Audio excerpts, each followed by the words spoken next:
Could I hear that one more time? I'm a little confused of what's happening here. People are living with people, they're paying money, they're not paying money. What's going on here? Greetings, I am Judge Danny, and I am here to litigate the drama of people I don't know. This is Danny's Court. I live my life in a just manner. I feel like anytime I'm in arguments, I'm always the one who's right. So I think that makes me a perfect person to decide who's right in these litigations. Let's get to it. So I'm 6 months pregnant, and my partner and I cannot agree on the spelling of our baby's name. I want to name him Jeffrey after my dad with a G, but he thinks it's stupid with a G and that we should use the letter J. So I told him that when he carries the baby for 9 months, he's more than welcome to decide how we spell the baby's name.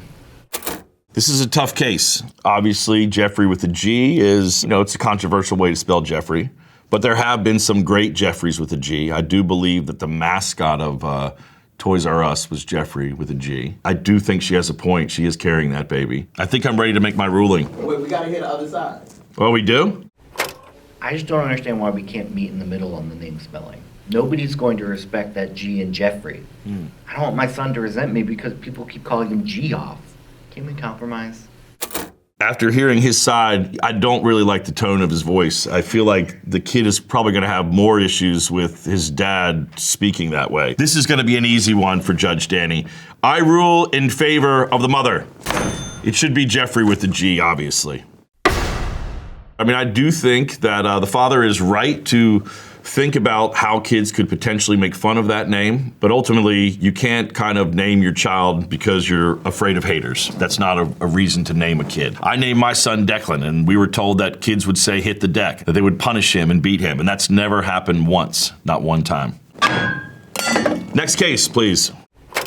Dad wants me to try meatloaf, but I don't want meatloaf. Cookies is the best dinner I ever had. But cookies is what I love. But meatloaf, what I don't love. It's crazy Cuckoo Pants bananas, but I don't even love it. I just don't like meatloaf.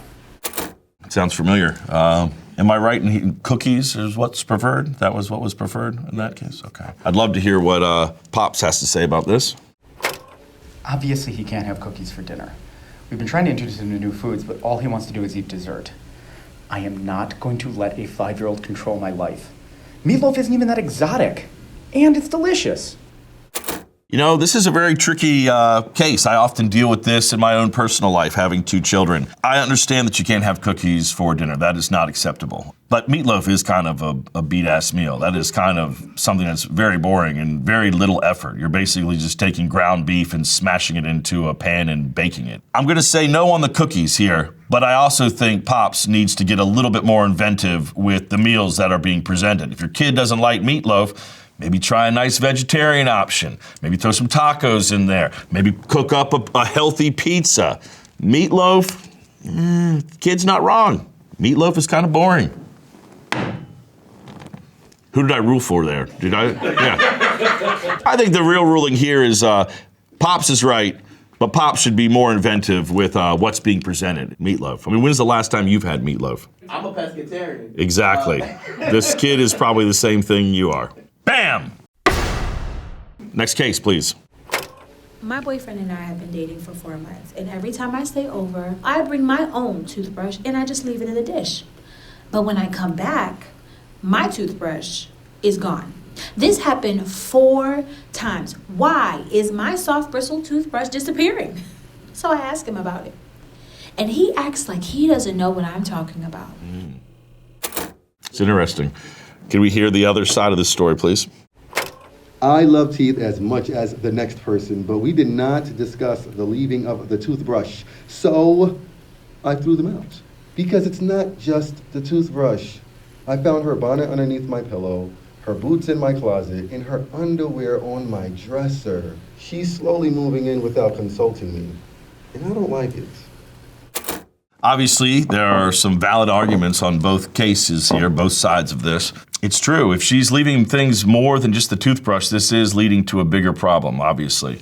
There's some things that need to be discussed here about maybe personal upkeep, personal space, respecting one's personal space. And it's only a few months of dating. This is kind of quick to be leaving soft, bristled toothbrushes in someone's house. After much deliberation, I think I'm gonna have to rule in favor of not leaving the toothbrush at the house. It seems like the easy fix is to just pack a go bag and take that shit with you. I mean, you don't need to be leaving your shit around someone else's house if it bothers them.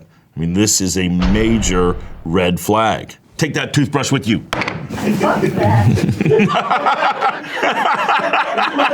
Ho ho! Not in Judge Danny's court.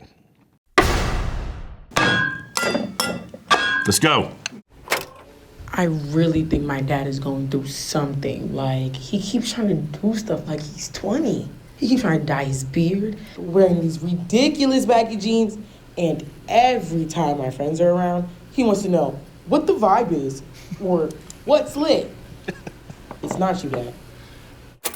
I feel daughter's pain here, I do. It can be somewhat embarrassing sometimes to have a parental figure that's thirsty and wants to impress. I would like to hear the other side.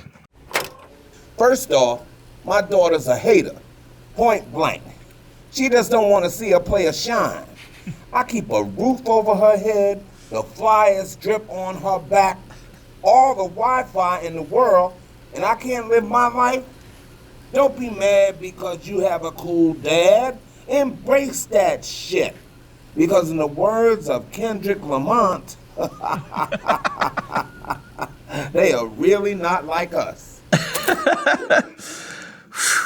The big missing piece of this puzzle is daughter's living under dad's roof, you know? And also, some people don't have dads, you know? It's kind of nice to have a cool dad who wants to impress. As much as I feel her pain, I think I have to rule in favor of cool dad. At least he's trying. You know, getting old sucks, it does. And people try not to get old. They do a lot of things to prevent that. Sometimes they try to act like they know about the cool music. They know about the cool hairstyles. They know about all the lingos and the words. Ultimately, you have to look at those things as that's a cry for help. That's somebody who is floating off into outer space and scared shitless about being irrelevant. So you gotta have a little patience sometimes and a little guidance. Maybe you help them pronounce a famous rapper's last name instead of just making fun of them, you know? That's it. That's how you can navigate this storm, I believe. Victory for cool dad. Kendall Lamont forever. Let's go. Tell me if I'm wrong. My roommate and her partner broke up last month, and my roommate is mad because I still speak to her. The thing is, we all still live together, and her ex pays a third of the rent. Bitch, when she goes rent-free, she won't be all right with me. But until then, yes, I'm gonna be nice. She's helping to keep the heat on. This is a messy-ass situation, okay? Let me hear the other side of this. Being kind and cordial does not mean laughing at her jokes, singing karaoke in the living room together, and cleaning the bone off of the steak she made. I have no problem with you talking to her, but as a roommate and a friend, you should keep it high and by with her. I could see how maybe some of this friendly action could make this breakup a little more difficult. It's a weird setup to begin with. Don't be dating people that you're not going to stick around with and having roommates and getting involved and paying rent together. It feels like you don't do that for this exact reason, that things get messy. It's hard to separate things. This is kind of crazy shit to be involved with here. I'm going to have to rule, I think, in favor of the roommate who's being nice. My buddy and I, we've been trying to build out our production company for like 7 years. She just got a ton of grant money, and we had a project that was detailing the fashion years of Jesus. It was called Jesus, the Fashion Years. I was really into it. I'm a fan of Jesus, but now she wants to go in a totally different direction. Trying to get a production company together for 7 years. Good Lord. Okay. What's she have to say? Look, if you want to do a documentary about a robe and some sandals, be my guest. But since this is the majority of my money, I want to focus on the stories I want to tell. Like a sitcom about Jesus' half-brother, Rolando. He's a donkey salesman, but he's no ass.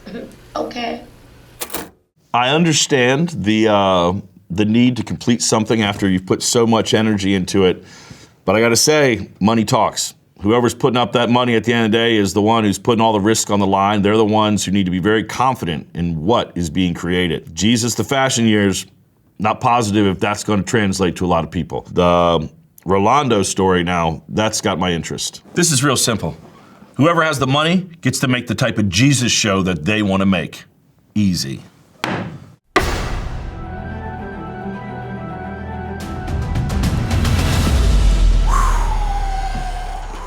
My closing remarks today, it were some tricky cases. There were both sides that had very valid points, but ultimately, I made the choices that I deemed correct.